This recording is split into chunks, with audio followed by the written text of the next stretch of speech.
Assalomu alaykum hammaga. Bugun 2026-yil 26-iyun sanasida bog'imizdagi yangi bir uzum navi, xudo xolasa Arra 13.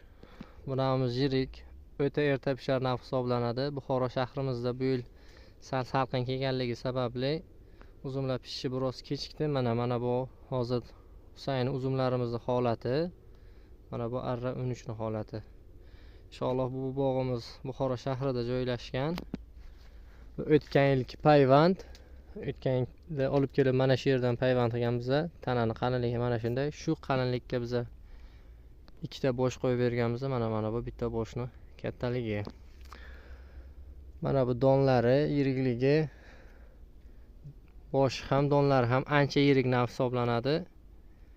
Endi bu pishish vaqtida yomg'irli hududlarga tavsiya qilinmaydi. Men o'ylaymanki, bizning regionda pishish vaqtida yomg'ir, ko'p yomg'ir yog'adigan joylar yo'q. Inshaalloh bu navni erta pishar, yirik, kishmish nav xohlaganlarga ko'paytirishni maslahat beramiz.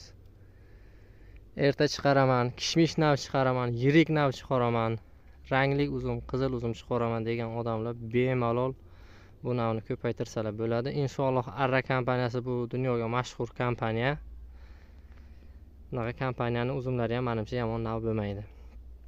Bu Arra 13imiz hozircha holati mana shunday. Inshaalloh pishdiki yana video qilamiz. Yana bir marta ko'rsataman, mana Husaynlarimiz hali xom, g'o'ra holatda. Lekin Arra 13larimiz уже pishib keldi. Erta pishar, yirik, qizil rangli uzumlarning ichidan, men ko'rganlarim ichidan, kishmishlarning ichidan eng yirigi mana shu.